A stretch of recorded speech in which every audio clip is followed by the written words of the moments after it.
Welcome to the National Association of Flight Instructors monthly MentorLIVE presentation. Tonight's presentation, Adapting Threat and Error Management to General Aviation, is presented by veteran flight instructor Paul Prediker. From successful strategies used by airlines, you'll learn how to adapt the principles to your flying and instructing.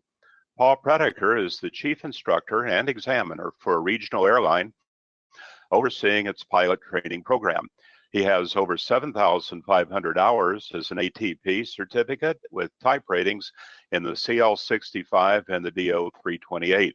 He's a ground and gold seal flight instructor, a simulator and line check airman, an FAA aircrew program designee, and an FAA designated observer with 6,800 plus hours of instruction given in Part 61 and 121 operations. Prediker maintains his commitment to general aviation, instructing for 27 years, sharing his extensive experience in both GA and commercial aviation as a member of the NAFI Professional Development Program Committee, and volunteering in many other capabilities and capacities with industry and the FAA. An accomplished aviator and teacher, he aims to contribute to aviation safety using his training insights to blend accepted best practices between GA and Part 121. Welcome to eMentor, Paul. Phil, thank you so much for that introduction, and I want to welcome all of our viewers to MentorLIVE. It's an honor to be here, and I hope we have a good time to discuss, this topic of threat and error management and what it means to advance general aviation and talk about some current topics. So once again, I'm very pleased to be here, honored to be part of the group. Just a quick note about the title. I sort of a little bit of a play on words here. TEM building. What threat and error management will become is something that pilots can use in their toolkit or in their team to help manage risk. And risk management is, central to our, continued safe operations. So I just wanted to, express a way to say, this is something that, we can use. It's an active process to manage safety, and it's just part of our, can be part of our team. In your introduction, you said that I spend my time between the airlines and general aviation, and I, would just like to say that I've been in the airlines for about 18 years, and I can't imagine a more dynamic period in our time right now. The hiring opportunities in all facets of aviation are tremendous. We're in a growth economy. Major airlines are buying new aircraft, which of course need to be staffed. Regional airlines are hiring, corporate operators are hiring. There's opportunities for flight instructors. It's a wonderful time to be a pilot, and I'm happy to be a part of it, and I think the future is good. When I was thinking about how to introduce this, several things came to mind about how do I introduce this topic, and I'll just tell you a story. I have a very good friend of mine whose name is Mike, and he's a pilot friend. And some years ago, I was at his house having dinner, and we were just talking about pilots that we know, or, some experiences I had recently in training. And, I would make the comment about, well, so-and-so he's a good pilot. And, Mike said to me, he says, well, what does that mean? What is a good pilot? And I paused for a moment. Of course, my first thought was, well, one like me, I'm a good pilot. But, I tried to give it a little bit more thought, and I kind of narrowed it down to two things. I think a good pilot is somebody who is a true master of the aircraft, in terms of control and smoothness of how he flies the airplane. But also, a good pilot is a master of the situation, meaning not only do you have the good skills to, have aircraft control, but you also have an amazing ability to understand the situation that you're in, or the situation that you will be in. Ultimate, master of the situation combined with master of the aircraft, I think, is what makes a good pilot. And a few days ago, I had the chance to watch a movie that I had seen many times, and perhaps some of you have seen this, but, it's Tom Wolfe's classic called The Right Stuff. And, if you remember, there's a character in that movie, played by Dennis Quaid, but he's playing the role of Gordon Cooper. And often through the movie, Gordon is saying, who's the best pilot, you've ever seen? And, his response would be, well, you're looking at him. And I thought, I've often talked to our new hire classes when I'm making a presentation about, their training and things like that. And I'm quick to say that Gordon got it all wrong, that I'm really the best pilot I've ever seen, as long as I'm not flying the airplane.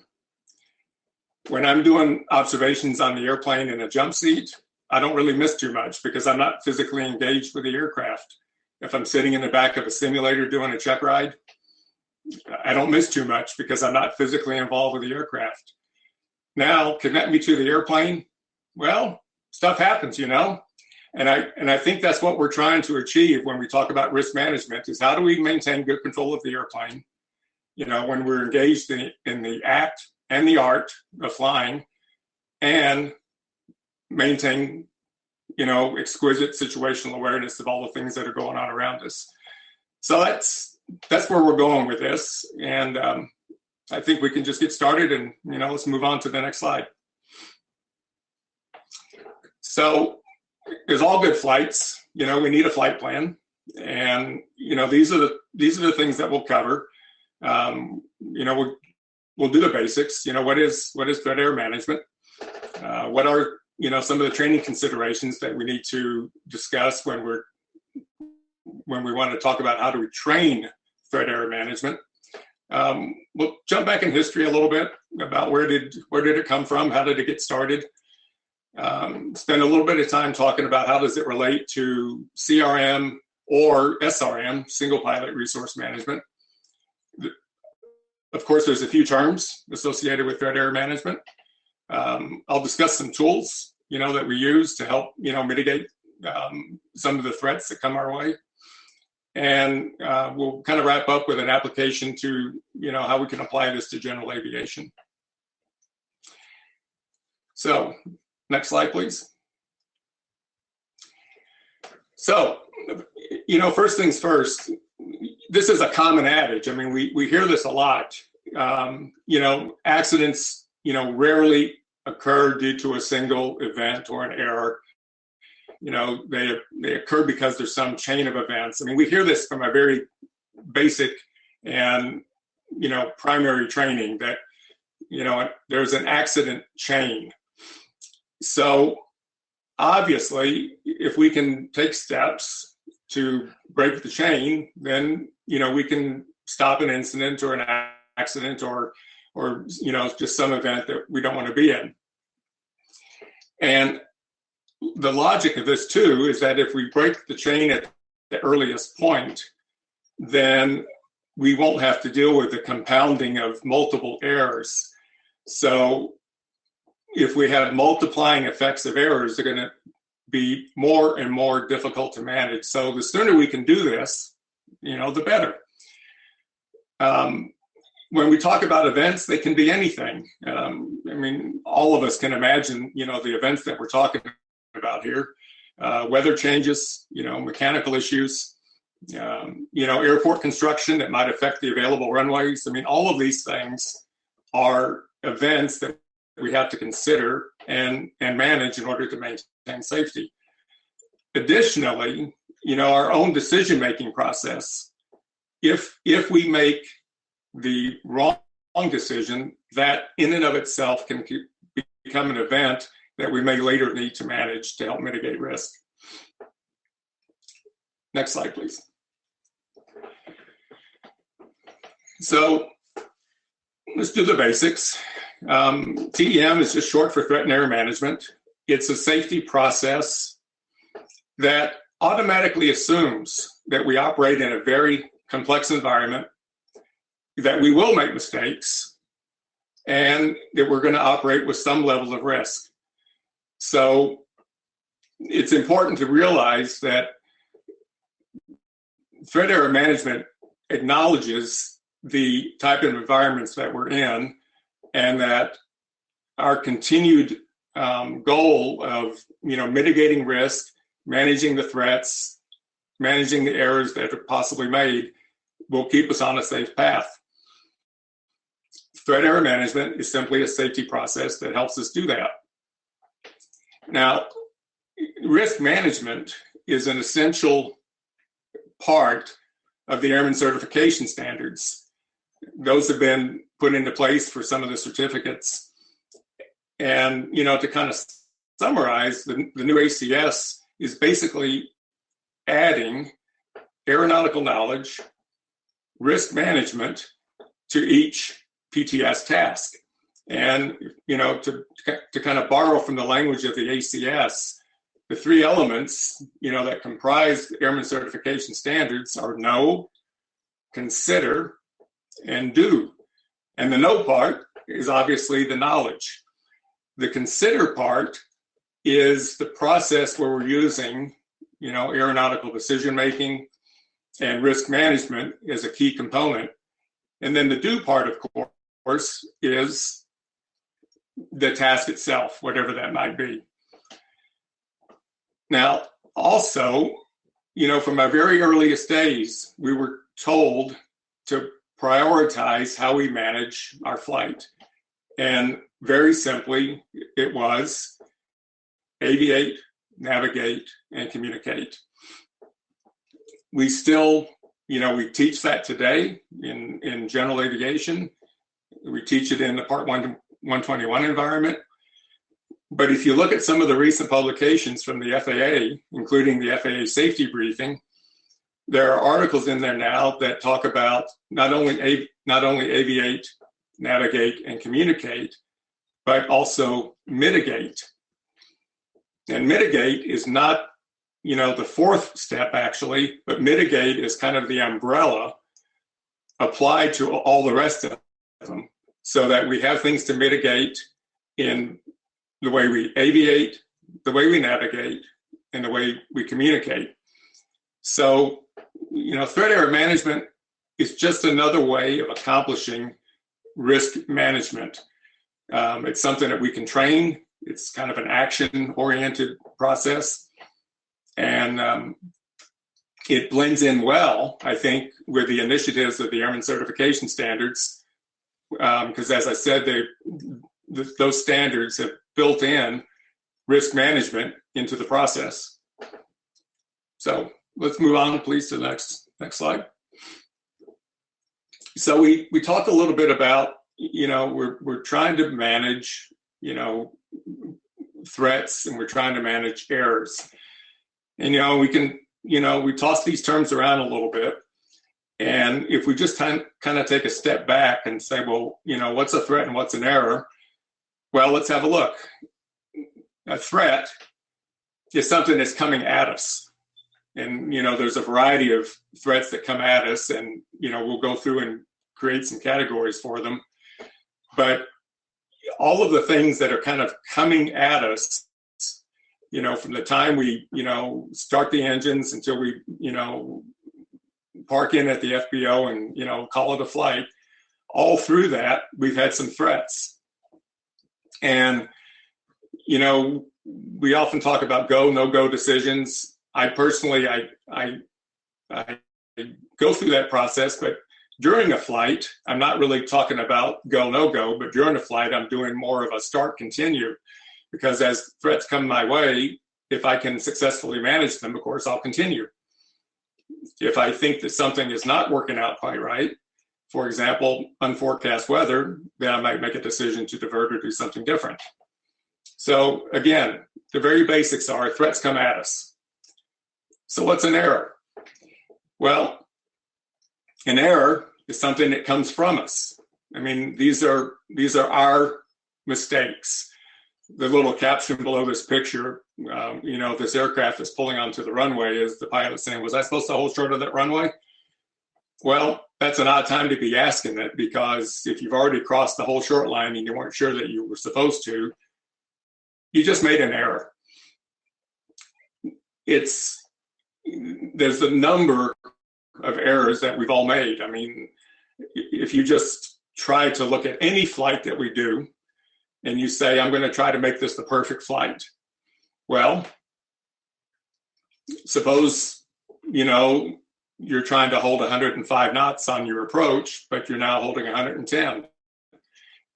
That's an error, and you just kind of deviated from perfect. But of course, perfect is our goal. So again, threats come at us, errors come from us, and threat error management is a way to sort of manage all of that. Next slide, please. So what this training is about is how do we recognize them? How do we recognize the threats and errors that are part of our flight? What are some of the tools that we can use to manage them and, prevent them from becoming the second, or the third link in the accident chain? And third, how do we prevent what we call an undesired aircraft state? In the very worst case, an undesired aircraft state could be an incident or an accident.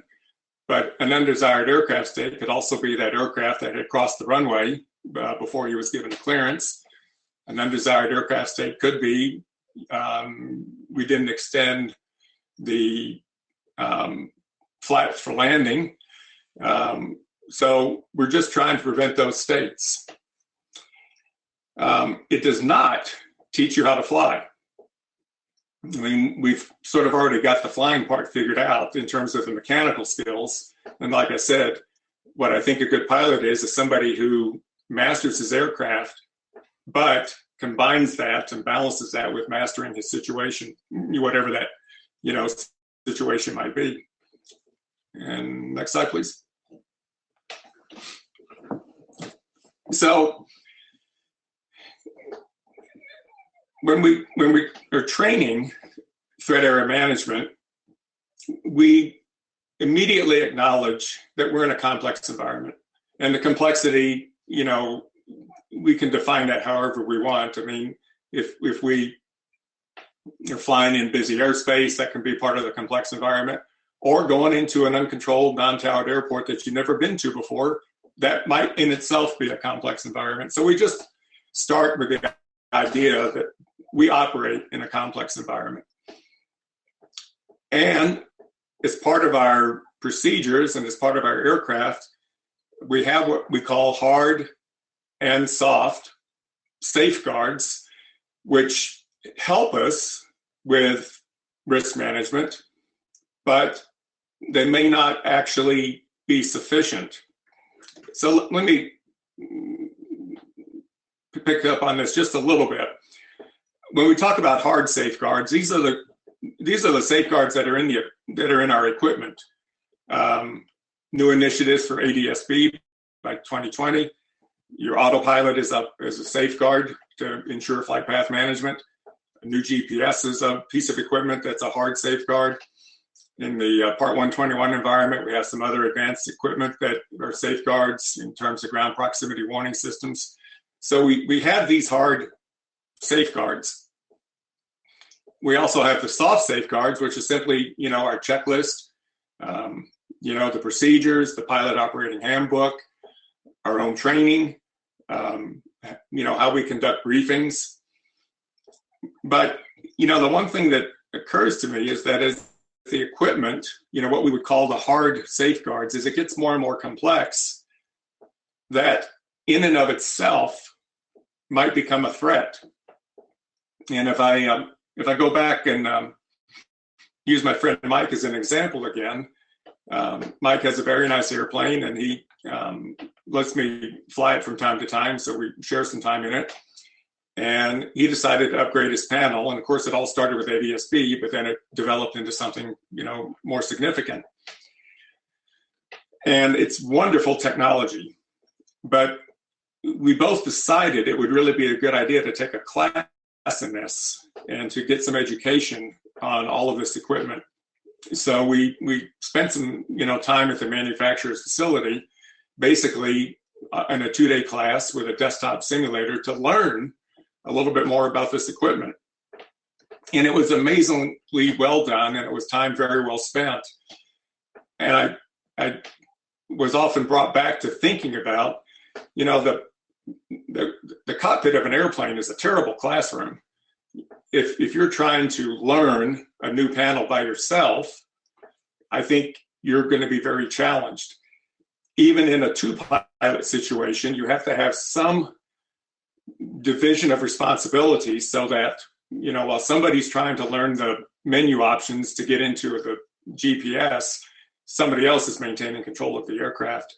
So as much as I embrace and really like new technology, I think we have to be careful that in and of itself doesn't become a threat leading to some more errors. I mean, I think it's very easy if you put 2 pilots in an airplane for both of you to be looking at what's inside and, ignore a little bit about what's going on outside. And of course, somebody always has to be watching outside. So Phil, I know you and I talked about this a little bit earlier. If you had something to say about that. There are a couple of things, Paul. I think to sort of summarize what you were saying and expand it a bit is in general aviation, I think we tend to take the presence of just some mixture of equipment as, okay, that's what we're flying today, where in reality, the variation from airplane to airplane in itself is a pretty significant threat. And how might you suggest addressing that when you're instructing different airplanes, same make and model, but with quite different configurations of navigation and avionics and so on?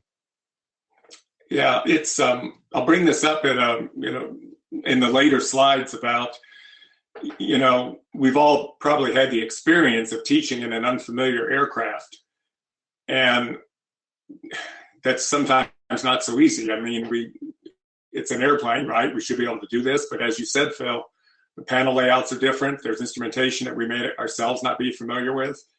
And these are the sort of things that as a flight instructor, we can start compounding the problems.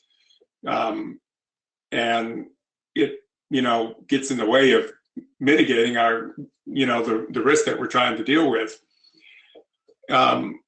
Just to pick up a little bit more on the soft safeguards, like I said, these are just the things that, are available to us, checklists, procedures, training, briefings, if you have a 2-pilot crew or, student and instructor, I think it's very important that we, conduct a thorough briefing about how we intend the flight to go and what, the expectations are.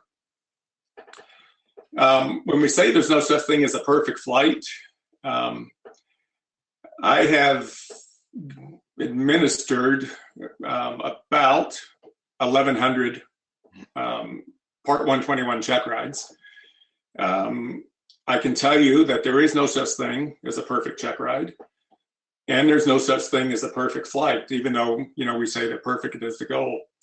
But that is really kind of the essence of threat and error management, is to say it's not going to be perfect, but, as pilots who are mastering the aircraft and mastering our situation, we can keep the errors to a minimum and, enhance the safety of the operation. So, yeah, I think something that you said there goes back to something you said earlier that's also a point that occasionally gets missed. You talked about how threat and error management is a process, and yet I've had so many pilots I've flown with or trained that will start through when they have a triggering event. Something may happen that was a little unexpected, and they'll go through their mental checklist, but they get to a hard stop until something else happens. And I think one of the key points in threat and error management of the differences that can occur in an airplane just on a random basis is you have to have some sort of baseline mental checklist that you're constantly running in flight, that you're considering. You're just checking in every minute or 2 or 3 or whatever the appropriate time interval is to say, okay, how are we doing on fuel? How are we doing on flight plan? How are we doing on all our avionics and equipment state and so on? And I think that's really important to have that as a process that repeats and doesn't simply wait for an event to occur and then apply it. That's exactly right. you know, for owners of their own aircraft, you know, they're intimately familiar with their aircraft. And I think that in time you get so comfortable that you might not start paying attention to some of these things because you just have a comfort level. My plane always works. What could possibly go wrong? It's a beautiful day. But you're right. I mean, when we talk about, I often talk to people about, you know, a scan. You know, we all know the instrument scan that we're talking about. But in reality, the scan is much broader than that. It's not just of your instruments, but it's of the entire situation. Where are we, you know, in time and space? As you say, the fuel, just monitoring things, you know, on a fairly regular basis, just to stay ahead of things. I mean, we're really trying to prevent things from happening, you know, not, as you said, not react to them after they happen. You know, when I talk about situational awareness again, you know, if somebody said, well, give me another example of that, I would say, well, you know, if you're on an instrument flight plan and you're kind of got the other frequencies in your headset, and you know, you start hearing about holding instructions at some airport that you happen to be going to, that should tell you something. You know, that should tell you that perhaps I need to start planning to hold. How will I do that? Do I have the fuel for this? And if you know about that, you know, 20 miles ahead rather than 2 miles ahead, it just puts you farther ahead in the game. So it's another way to, you know, just say we have to, you know, maintain our situation to, you know, keep the risk low and not let the errors creep in. Next slide, please. So this is an easy one. If you just wanted to have a quick way of looking at what threat area management really is, I would say it's defensive driving for pilots. You know, we've all seen offensive drivers. We know what that looks like.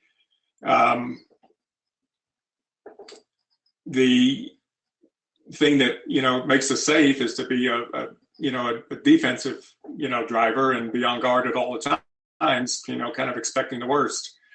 My former flight instructor from many years ago always said, you know, just expect the unexpected. And, you know, if you keep that in mind, you know, you can maintain a margin of safety. A question that we've had come in from an audience on that, that's perfectly for what you're just saying. Alan asks, what can I do to help remember the tasks at the right time? So that's a very good question. I myself, and feel free to, you know, share your own advice on this, Phil, but I generally try to look at phase of flight, and after some transitional event, you know, a level off from a climb, a level off from a descent, crossing over a VOR, taking up a new course, every time I have kind of a transitional event, I'll go back and kind of rescan to make sure that everything that I want to do and everything that, you know, is in front of me is set up correctly. You know, we rely so much on our, you know, GPS and, you know, the magenta line to say, well, let's just go direct. I always make sure that if I make a course change to a VOR or an intersection, that I'm always using my GPS to make sure that it shows that I'm in fact going there. I don't make those assumptions. So again, transitional events are kind of is what triggers it for me. You know, there's certain things we do when we level off in terms of mixture, adjusting the mixture, prop, throttle, maybe the cowl flaps. There's certain things we do when we're leveling off from a descent. When we start getting into the approach phase, I think we all, you know, use that as a trigger to, you know, it's time to change the radios. And it is not a one size fits all for everybody. You know, it's aircraft dependent, situation dependent, but I think all of us kind of develop our own system to address what Alan has said. And I think that ties back to what we had said earlier, and that's to have the sort of continual checklist that's running all all the time. It can pace differently based on it, but when a transition event occurs, and that's the time to run that checklist as a bare minimum. Exactly. Next slide, please.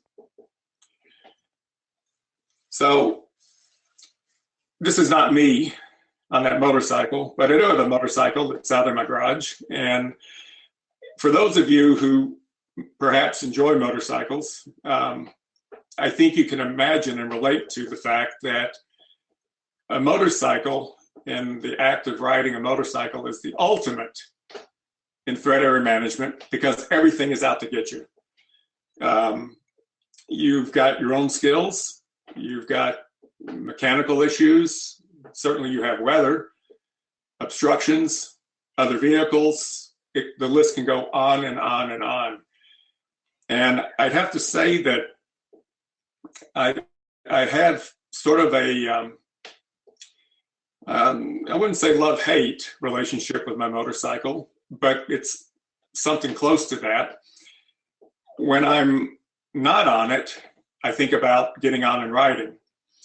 When I am on it, I think about getting hurt, because everything is, you're so exposed. But I've actually thought, could I write an article for a motorcycle magazine, call it threat area management, for motorcycles from the pilot's perspective, and apply some of these same concepts? Because, as I said, those of you who have ridden motorcycles know that the threats are significant, and your own errors or the errors of other people are significant. When I get in an airplane, the thought of having an incident or an accident never occurs to me. When I'm on a motorcycle, about every mile I'm thinking about it. So it's just another way to express this concept of risk management. So, what about you, Phil? Do you have a motorcycle? No, I have never been attracted to the motorcycle. I figured airplanes were a good place to start and stop. I've been advised that I should do the same. So. All right, next slide, please. Well, where did all this start? It goes back in time a little bit.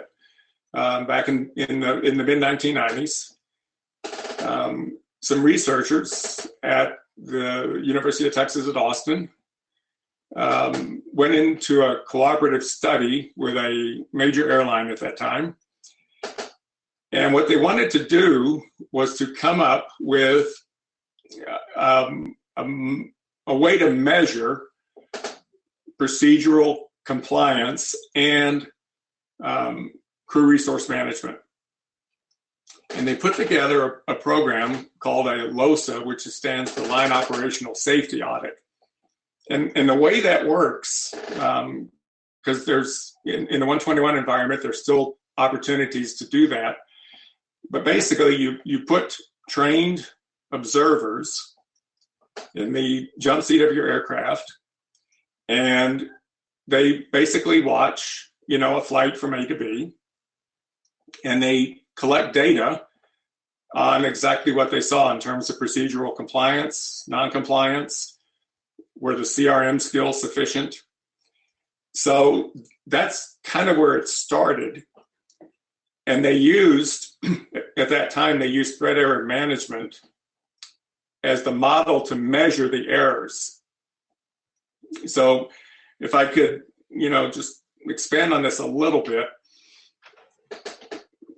we, in our training, in the 121 environment, in our training and checking events, we have a measuring scale. It's just a simple 5-point scale, but it's all based on threat area management. And, to run through the basics, if a particular task, for example, taxiing the aircraft, if everything was done to procedure and was done correctly, then the pilot or the crew would get a 5. The scale keeps going down, of course. A 4 would be that there were some threats or there were some errors, but they were tracked. In other words, because of some threat, and an error was made, but it was immediately caught. You can imagine, wrong frequency on the radio. Initially bugged the wrong altitude, but you caught it. So these are all what we call tracked errors. The next part of the scale was you had an untrapped error, which means you made a mistake and didn't catch it, but there were no safety consequences because of it. The next part of this would be you had an untrapped error with a safety consequence. And the last part of the scale was if there was not some intervention on the part of a crew member, you could be leading yourself towards a violation or an incident or an accident. So they used this kind of a scale to measure what they saw in terms of procedural compliance and how effective crew resource management became. But pretty early on in all of this, they decided that not only should threat error management be the measuring tool, but it should also be part of the strategy to mitigate risk. So from just a purely historical perspective, that's how all this happened. And it's this and variations of it are still being used today in a 121 environment. Of course, I'm trying to make the case for saying that, we can use it in the general aviation world to do exactly the same thing. I think there's a question there. Can you introduce that, Phil? Yes. Roger says, I miss checklist items on most flight. I miss something, typically small things, but it bothers me. How do you suggest a person minimize the checklist misses? So I wish that I knew in the environment that Roger was working in. I'm assuming it might be single pilot. Sometimes what I do is, or what I have found is that sometimes the checklist itself can become a distraction because you're kind of moving before you're going from the checklist items to whatever the item is, and you're kind of doing it back and forth. I've always taught, flows. The way you start an aircraft, you do a certain flow. The way you set up for an approach, you do a certain flow. But you back it up with a checklist to make sure that what you thought you did, you actually accomplished. I mean, many of us, certainly when I first learned to fly, we were sort of taught to use flows, mnemonics, were memory aids that we were used, and then back that up with a checklist so that the checklist itself and your interaction with it didn't become a distraction.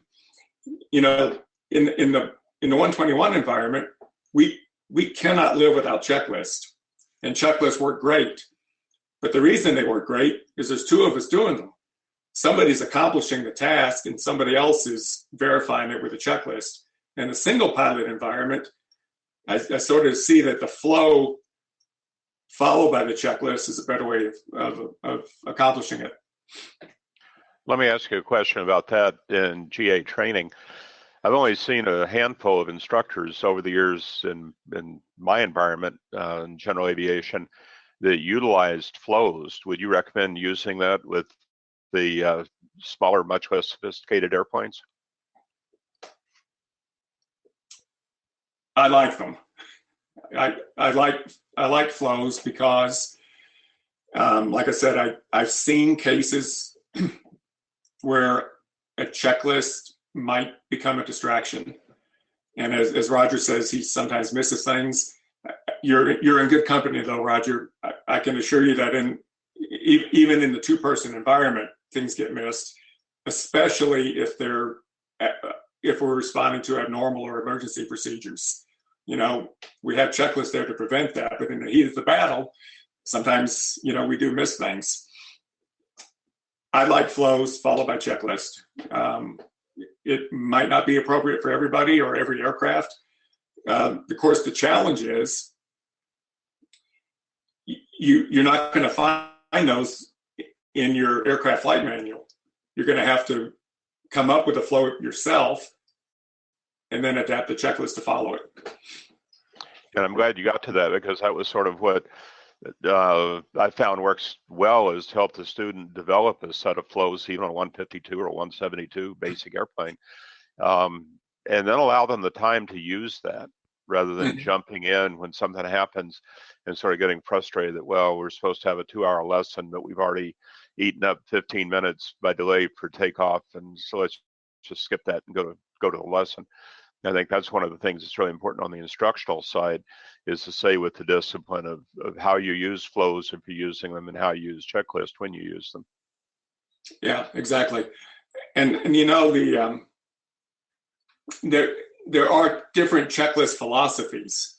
We have checklists that we refer to as read and do. You read it, you go do it. But we have other checklists that are more challenge response. And the challenge response is really designed for a crew type environment where one crew member, you know, will issue the challenge and the other crew member will respond with whatever the action was. There's not a reason in the world, in my opinion, that you can't apply challenge response to the flow checklist scenario, because you've done the action and now you're challenging yourself to make sure. And especially at the bottom end of aviation, the GA light singles and light twins, I think that's one of the discipline that would really help the overall accident rate, would be if we develop the discipline to do that much more consistently than it's been my experience. Yeah, exactly. It's a good question. Next slide, please.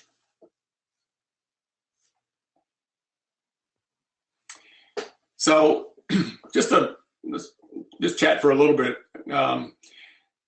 Where does CRM kind of play, you know, with TEM? You know, since I've been in aviation, I've heard CRM referred to as cockpit resource management. I've heard crew resource management. I've heard a variation of it called company resource management. It's resources, and however you define them. And, you know, CRM in general is about recognizing the, you know, resources available to you. You know, in the airlines, we actually have it pretty easy. You know, we have dispatchers who are helping us with weather and flight planning. We have air traffic control, of course. You know, if the airplane breaks, we just call maintenance, you know, go get coffee while they fix it. So, you know, we have a variety of resources, you know, that we can use. In general aviation, we still have resources. Flight service stations, of course. Air traffic control is a huge resource to us. You know, your partner, pilot, passenger is a resource to you. And let's not forget all of the wonderful flight planning tools we have. I mean, everything that's deployed on an iPad. I mean, I consider that, if I'm single pilot, I consider my iPad part of my crew. I mean, it's a resource to me that, you know, I have access to. So CRM is, you know, traditionally been about personality profiles, styles of communication. It's not really about, you know, do two people get along? That's not really, you know, what's involved. It is more about, are we using the resources effectively? So I would say that, you know, crew resource management is more conceptual in nature. Threat area management, as I think we're trying to develop here, it's much more of an action-oriented. It gives you things that you can do, that we can teach, that we can measure, and, you know, compared to CRM, I think it's more, you know, practical in nature. I sort of see, you know, threat area management as the umbrella for how we, you know, manage a flight, and CRM is one of those elements that's under the umbrella as a tool to be used. It's just like we brought up earlier, the aviate, navigate, communicate mantra really now as an umbrella has mitigate over it. It's just another way of expressing, you know, risk management. So let's move on, please. So we'll get down to a few more of the terms here. We've already said that threats are something that come at us. We can, further define them as, they occur, outside the pilot's ability to influence. They absolutely increase the complexity of the flight, and usually they increase the complexity of the flight because it just takes time to manage. All the time we spend managing things that are coming at us means we might not be managing something else. And of course, threats require some kind of attention, in order to, maintain our safety margins. They can be divided, into three categories. I've sort of, thrown this into operational threats, which are, things that are kind of coming from an airplane, malfunctions, for example, and the malfunctions can either, some piece of equipment that's not essential to the airplane may not be working before we leave, or, we have a malfunction in flight, which is a little bit more of an issue, or, maybe there's just poor procedures, or maybe the cockpit layout is not ideal. So there's some things that just come to us as kind of part of the operation. The environmental threats, of course, are the obvious ones. Weather, air traffic control. We can imagine all kinds of scenarios about changing weather. The whole VMC into IMC scenarios. Weather's not as forecast. Those are obvious threats to us. Air traffic control is as well. Complicated procedures, communication. I mean, we've all dealt with the controllers that talk so fast that, we can't keep up. I mean, that in and of itself, is a threat if we can't manage that. And then the last category of threats are, what we call mismanaged.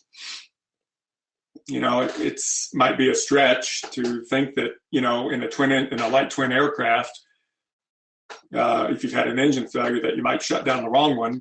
But I've seen accident data to suggest that has happened.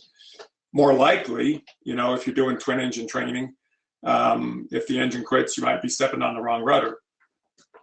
So, if we don't manage the threats well, then they just simply become mismanaged, obviously with some more consequences. Next slide, please. So we may not always be able to see, all of the threats. I mean, we certainly have the observable ones. I mean, if you look out, if in the distance and see a thunderstorm and you see it in time, well, you can mitigate that by, deviating or diverting or whatever the strategy might be. So there are known observable threats, but of course, unexpected, an unexpected threat, engine failure would certainly be part of that scenario. But we also have what I would call latent threats. Things like how your cockpit is laid out. Maybe the fuel gauges are blocked from your view. You've got some equipment design issues that are not optimal. The air traffic system. Around the country, my impression is air traffic is getting a little bit more complicated because of some of the procedures. But again, as I mentioned earlier, even if you're flying into a non-towered, uncontrolled airport, there could be complications with just transitioning from, controlled to uncontrolled airspace, and how are you going to do that? I know if you live in the Washington, D.C. area, you're challenged by the special flight rules that surround our nation's capital. And that is something that constantly has to be managed to make sure that you're are not in the wrong place. The other kind of a latent threat, if you're part of a flight school or an organization, there may be, some threats associated with that in terms of, student load. You have a lot of students. There might be some pressure to get more people trained or more people signed off. So there could be some organizational culture in that environment, that we put into the category of a latent threat. Next one, please. So the errors, and as I said, the errors are things that come from us. They lead to a deviation from, operational intentions or expectations. Most errors reduce safety margins to some extent, and they increase the probability of some adverse event either in flight or on the ground. Like threats, errors come into three categories. The simplest are just aircraft handling errors. You're not on the speed you would like to be at. You're not configured properly. You haven't put the flaps down for landing. You haven't put the flaps down for takeoff. You crossed the whole short line. I mean, that means you have had an aircraft handling mistake if you have your aircraft not where it's intended to be. And of course, there's automation errors. I mean, as much as I said earlier, I really love and embrace technology. The more complex it gets, the more chances are you may make an error in just managing the automation. Procedural errors, these can either be intentional or non-intentional, deviations from, a regulation, a rule, your pilot operating handbook, the airplane flight manual. I've done some work with the NTSB, and they've published some material about procedural compliance. And they've published a paper some years ago, but I think it's very valid.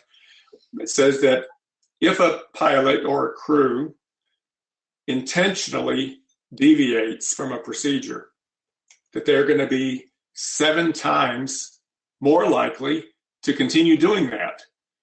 And that's obviously a slippery slope, that we want to try to avoid. Sterile cockpit. I mean, I have a feeling that that's one of the most broken rules, in aviation, is having non-essential conversation, during some critical phase of flight. But there can be other things. Descending below minimums is an example. There's other things that you could probably think of. And it just shows that if you intentionally deviate, you might start walking down a path of continuing that. And that's a path, we try to avoid. The last error is communication errors. My goodness, we make them all the time, right? Read back things incorrectly. So we have communication errors with our air traffic controllers. There's communication errors between the pilot and the instructor, and they just have to be, managed and mitigated. Next slide, please. So the other term is, we addressed this briefly, undesired aircraft state. It's basically another error or safety compromising event called an undesired aircraft state. It just simply means that the aircraft is not in a position, speed, altitude, or configuration that you want it to be in. It's almost always going to reduce safety margins to some extent, and it's primarily our own fault. It's going to be from our own, errors, actions, or inactions. Next one, please. So this is a good news, bad news thing. The bad news is that humans are the problem, but the good news is that we're also the solution. Most of our threats are caused by, other humans' errors, but most of the errors, especially our own, sometimes go undetected. And if they go undetected long enough, then, we could lead to a undesired aircraft state. Threat error management training absolutely recognizes that if you're trying to eliminate all errors, you just signed up for Mission Impossible. You can't. You can't. The challenge, as we said before, is to have this broad situational awareness that says, I just made a mistake, now I have to go fix it. Now, we're the solution, obviously, and, this bullet point I have here says that pilots are the last line of defense. Let's think about what that means for a moment. I think about it in terms of what being a PIC means. Being a PIC means that we are the final authority as to the safe operation of the flight.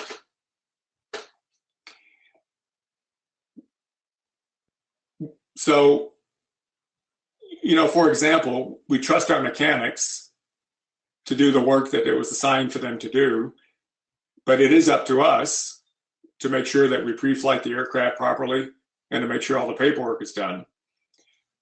We trust the fuel guy to top off our tanks, but it's up to us to make sure he did. We trust ATC, to make sure they're doing their job, but sometimes they make mistakes. And in fact, I heard an interesting statistic a few weeks ago that was presented by the FAA that 48% of air traffic controllers are in training. Well, that tells you right there that the air traffic control system, just like the pilots, there could be opportunities for mistakes.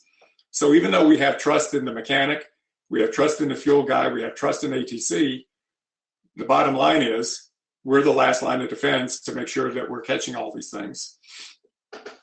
And I guess the best way I could describe this interrelationship, with these outside influences is an expression that I suspect you'll recognize, Phil. Expression that came out of the 80s: trust but verify. Indeed. So I think that's our role. We trust these people to do the work, but as a last line of defense, we're it because we're the PIC. So it's probably a good place to put in a question. We just got Roger asked, from a management point of view, how do you promote threat and error management with students? Well, I think that it's best promoted by going through not necessarily this presentation, but by taking some of these things away from this presentation and sort of saying that every flight we're going to, if you're in a single pilot situation or a student instructor situation or a two pilot situation, every flight you'll actually make a list of the things that are a potential threat. The weather, for example, changing weather. All of the things that could be coming at you that you potentially know about.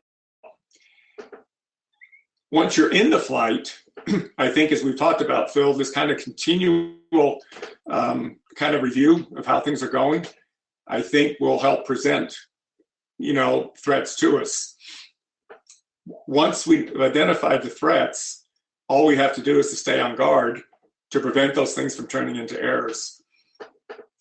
My goal in this sort of presentation would be to suggest a way to create some guidelines and some curriculum for general aviation pilots to be able to take these same principles and just apply it to our general aviation world. I do think by just having an awareness of some of these things we've talked about, it will just heighten, your senses about what to expect and what to do if you see something that comes to unexpected.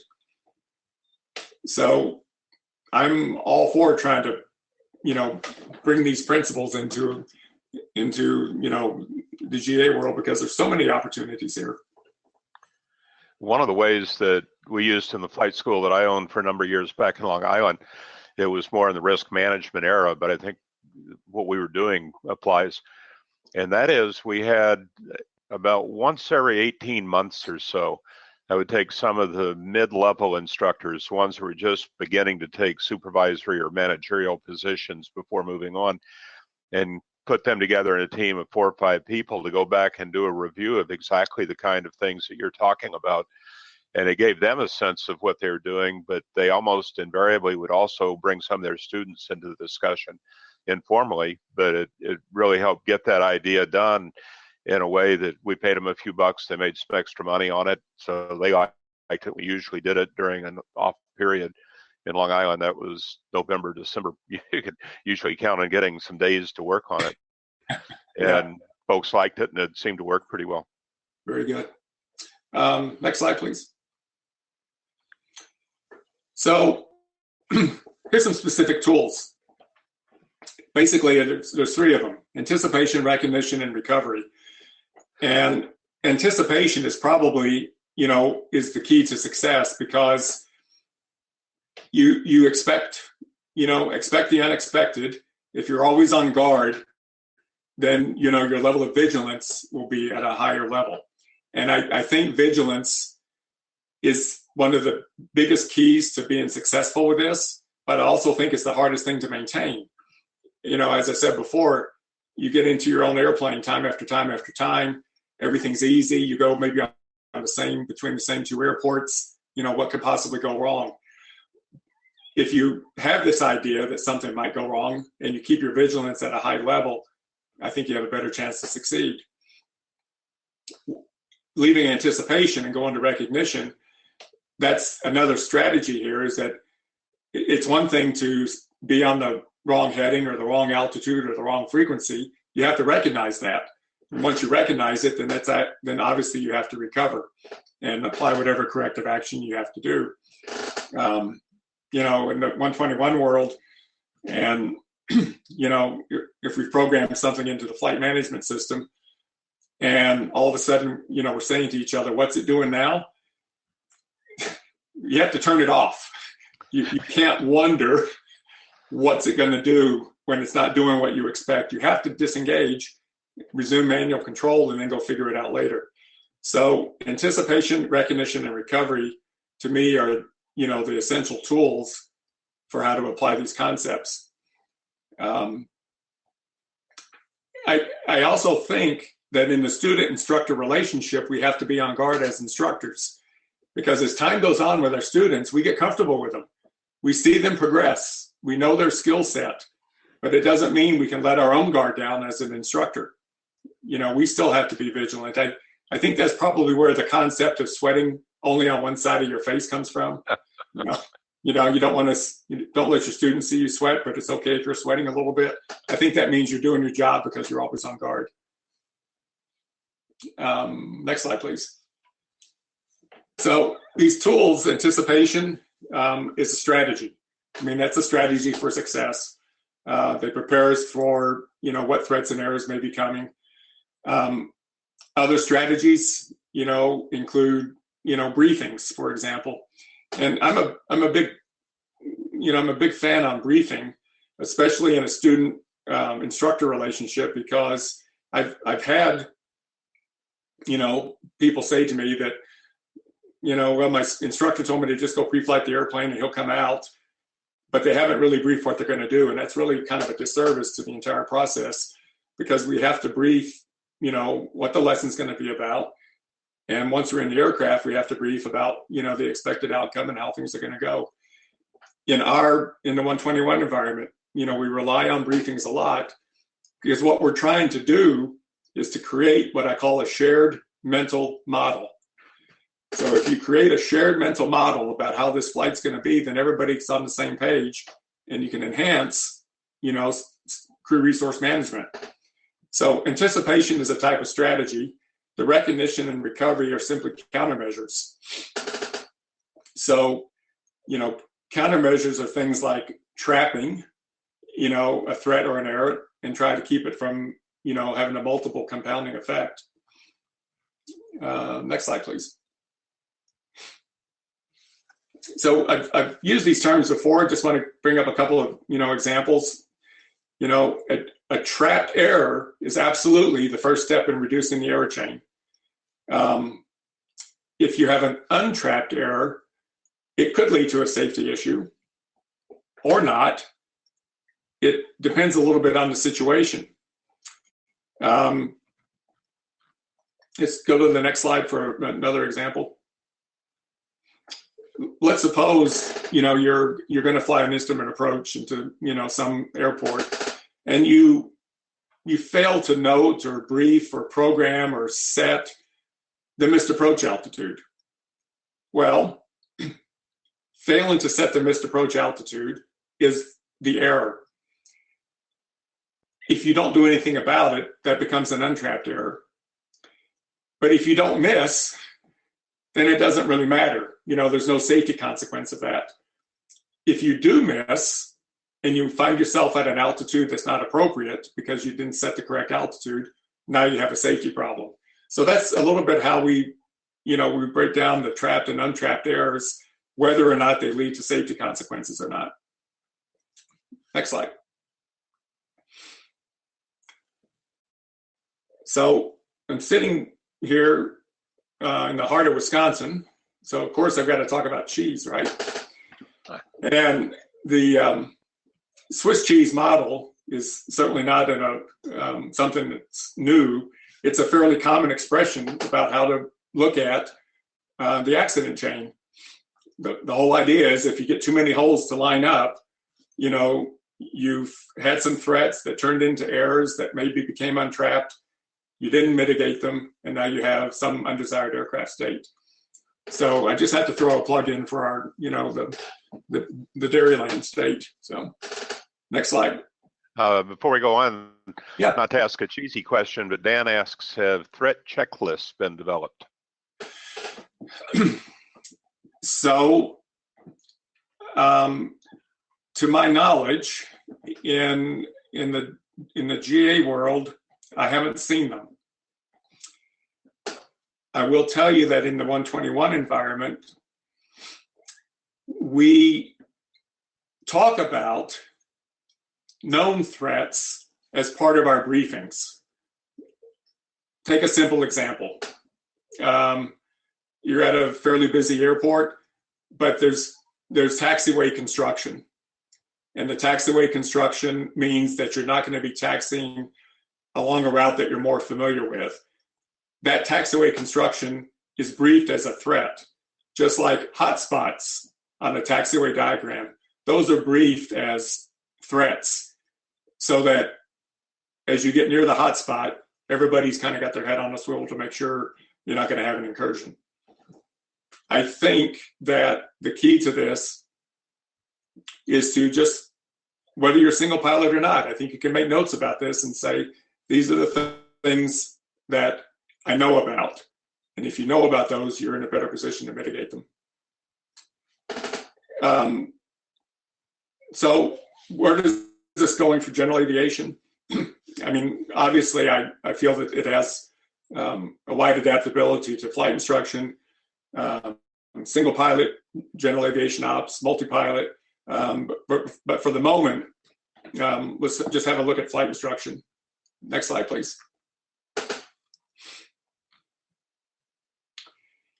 So this is a near copy of the PAVE model. The PAVE, PAVE model is something that is popular in general aviation, combined with some other things about, are we ready? Do we understand what's coming at us? It's like the I'm safe checklist. And basically I took that, modified it slightly, and said that there are 4 threats in general in our flight instructing world.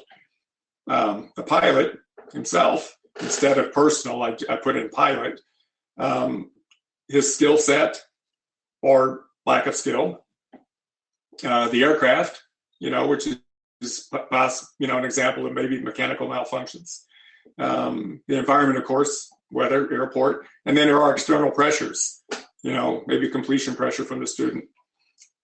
So let's look at the pilot ones on the next slide, please.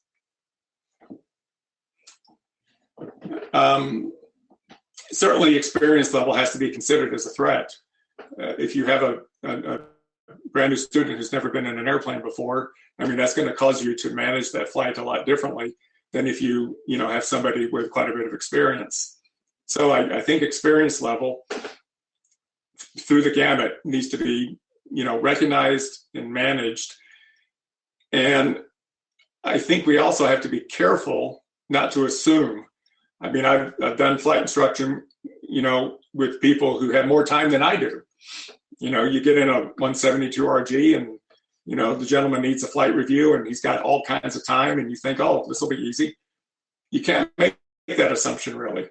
Just because somebody has a commercial multi-engine land certificate, that doesn't tell you the experience. It just tells you the certificate. More and more, I know the flight schools are language skills, are a threat. And from the instructor standpoint, where's the threat? Well, it's between the student and the instructor. And I think to mitigate it as instructors, we just have to use more precise language. Try not to speak in colloquialisms or jokes or slang. Just try to be precise and do pilot speak, in clear terms. But just because, you do that doesn't necessarily mean your student is understood. You have to do some checking and maybe ask questions to verify the understanding. So, we see this in the 121 environment as well, as more foreign nationals come into the country because it's less expensive to train here. It's the same for all the people that are coming into, the 4-year programs. Many of those individuals have English as their second language, and it's something that has to be managed.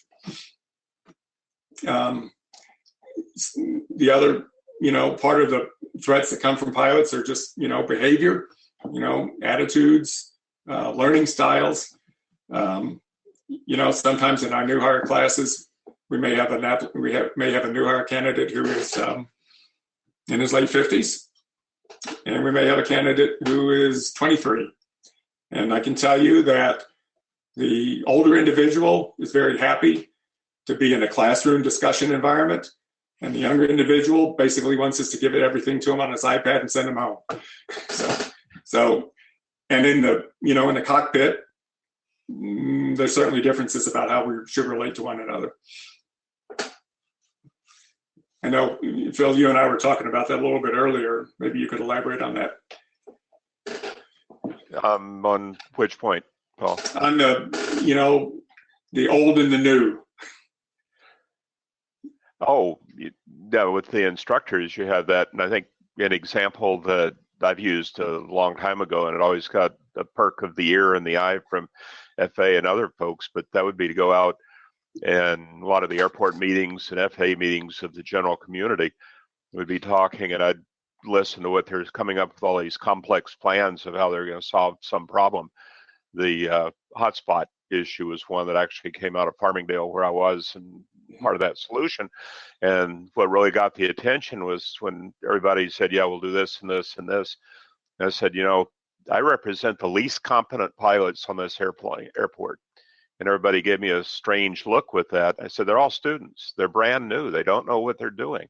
We can't be building these really complex procedures that guys have got 8,000-10,000 hours can easily adapt to. We've got people over here that are soloing with, in our school, probably 20, 22, 24 hours at a very busy airport. And I think when you take that perspective, it really draws out how you have different issues with the old pilots and the new pilots and how you approach it. And we're not in a world where one size fits all in terms of training. I mean, as instructors, I think we really need to do our job to listen and tailor our training to the individual. So next slide, please. So obviously the threat from an aircraft, either mechanical problems that we may start out with or mechanical problems that develop in flight. For me, teaching in an unfamiliar aircraft is something that I'm very careful with. I don't like getting into an airplane I'm not really familiar with. Even though the person in the left seat might say, well, I'm PIC, I'll say, I understand that, but I still want to, have some familiarity with the aircraft and, the cockpit layouts and things like that. The same with flying into an unfamiliar airport. I think that's always a threat in our instructional world, or in a two-person environment, or by ourselves. The picture on the right is, you're going in kind of a mountainous terrain. I see snow. Maybe that means there's something on the runway. So all of these things, are kind of threats that are coming to us from the aircraft. But if we know about them, we're in a better position to, manage them. I think, the other part of this is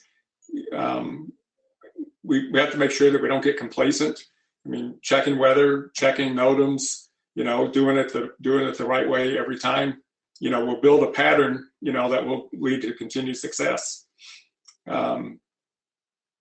Just because you go to the same airport doesn't mean that the next time you go to it, something won't be there or something will be different. And if you didn't check the NOTAMs, then you could find yourself, trying to manage a safety issue. Next slide. So, these are obvious. We have an aircraft that's, on top of the deck and possibly in a VFR situation. So weather, in the instructional environment, we have to keep track of the weather. ATC and airspace challenges, especially the more complicated airspace. And then just airport conditions. I mean, even to the point of, being familiar with where the hangar buildings are on a windy day so that you can anticipate maybe some low-level turbulence close to the ground. I mean, if you have that kind of a picture, you're in a better position to manage it. And next slide. So this one's a little bit tougher to deal with because, it's external pressures. As you develop a relationship with your student, you might become friends. You want to see him succeed, but you have to make sure that you don't let your friendship, get in the way of making sure you're doing the right thing. I've worked with students who have said, I've got, financial constraints, I need to get signed off, or I need to get signed off so I can, move on to my new job. I think we need to remember that as students, or I'm sorry, as instructors and examiners, that, our main mission is safety. These other factors we have to manage and realize that at the end of the day, safety is the only thing we should, really care about. You might have pressure from your flight school in terms of schedules and number of students. High student volume could contribute to fatigue. I mean, we've all been there. We've all flown when we're tired. But it's, again, recognize that that is a threat so that you're in a better position to deal with it. And our next slide, please. So we're near the end here. This is the main thing from an instructor standpoint. Remember all the things that we talked about. We're going to make errors. We know our students will make errors. A good instructor is somebody who can anticipate the errors that his student is about to make so that you're in a better position to mitigate them. The problem is our students' errors become our new threats. So we have to constantly be on guard to watch that. I was at a presentation in Arizona a few weeks ago, and my very good friend Susan Parson from the FAA was making a presentation on the airman certification standards and was kind of reviewing the progress that's been made. And then I noted that she put up a slide about the instructor ACS, which is not yet done, but she said, the instructor ACS, that's a different kind of a cat, because not only are we trying to teach people how to manage our students and manage that risk, we still have to keep our own skills together. And Phil, I know you've been involved in that and maybe have some comments. Yeah, that was one of the most interesting parts from my participation in the ACS. I'd worked on the private, the instrument, and the CFI. And the first two really pretty straightforward. It was going through and basically burnishing the thing and coming up into the structure we're using. But when we got into the flight instructor, we got about 2/3 of the way down the path, and then it started bothering me and a couple of other people. They said, we're leaving something really big out of this. We're saying what the instructor has to convey to the student. But we also have a whole different arena that the instructor is the pilot in command on most activities in an instructional situation, and it's your responsibility to keep it safe.